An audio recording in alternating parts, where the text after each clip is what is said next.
أعوذ بالله من الشيطان الرجيم بسم الله الرحمن الرحيم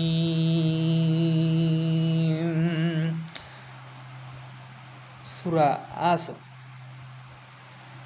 والعصر إن الإنسان لفي خسر إلا الذين آمنوا وعملوا الصالحات وتواصوا بالحق وتواصوا بالصبر সূরা আসরের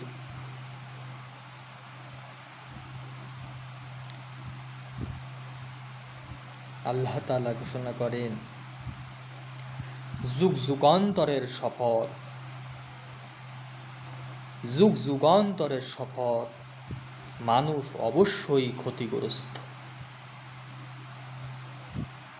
কিন্তু তারা ব্যতীত যারা ঈমান আনে। যুগ যুগান্তরের শপথ, মানুষ অবশ্যই ক্ষতিগ্রস্ত, কিন্তু তারা ব্যতীত যারা ঈমান আনে, সৎকর্ম করে এবং পরস্পরকে সত্যের উপদেশ দেয় ও ধৈর্যের উপদেশ দেয়। যুগ যুগান্তরের শপথ, মানুষ অবশ্যই ক্ষতিগ্রস্ত, কিন্তু তারা ব্যতীত যারা ঈমান আনে, সৎকর্ম করে এবং পরস্পরকে সত্যের উপদেশ দেয় ও ধৈর্যের উপদেশ দেয়।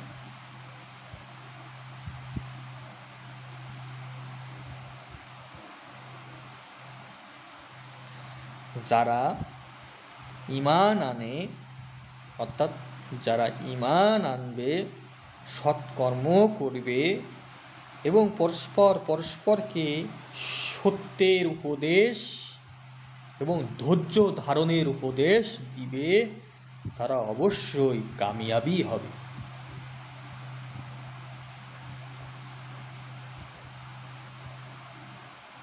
উক্ত আয়াতগুলি থেকে আমাদের শিক্ষা হলো,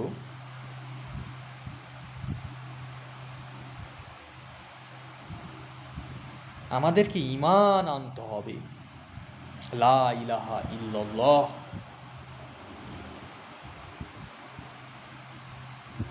আল্লাহ ছাড়া কোনো ইলাহ নেই। এই লা ইলাহা ইল্লাল্লাহ কে হৃদয়ে আমাদেরকে ধারণ করতে হবে। আল্লাহর প্রতি ঈমান আনতে হবে, দৃঢ়ভাবে ঈমান আনতে হবে।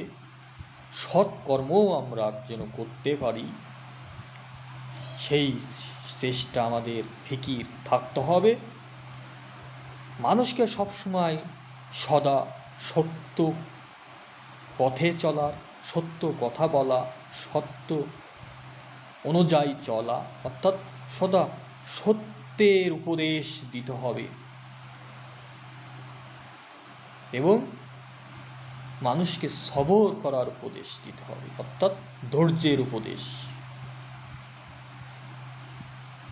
আমরা নিজেরা ধৈর্য ধরব, নিজেরা ঈমান আনব, অপরকে আমরা ঈমান আনতে উৎসাহ দিব, দাওয়াত দিব, নিজেরা সৎকর্ম করব, অপরকে সৎকর্মের উপদেশ দিব, নিজে ধৈর্য ধারণ করব, নিজে সবর করব, অন্যকে ধৈর্য ধারণের উপদেশ দিব। তাহলে আমরা পরকালীন জীবনে কামিয়াবি হব, পরকালীন জীবনে আমরা উপহার পাব স্বয়ং মহান আল্লাহ রব্বুল আলামিনের নিকট থেকে। মহান আল্লাহ আমাদের সকলকে তার পথে চলার তৌফিক দান করুন। আমরা তাকে যাতে রাজি খুশি করতে পারি, তার হুকুম আহকাম মতো চলতে পারি, সেই তৌফিক মহান আল্লাহ রব্বুল আলামিন আমাদেরকে দান করুন। আমরা যেন ঈমানের সহিত মৃত্যুবরণ করতে পারি, সে তৌফিক মহান আল্লাহ রব্বুল আলামিন আমাদেরকে দান করুন।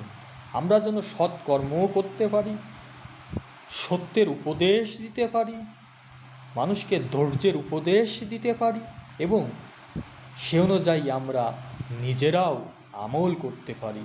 সে তৌফিক মহান আল্লাহ রব্বুল আলামিন আমাদেরকে দান করুন। আমিন। ওমা তৌফিকি ইল্লা বিল্লাহ। আসসালামু আলাইকুম ওয়া রাহমাতুল্লাহি ওয়া বারাকাতুহু।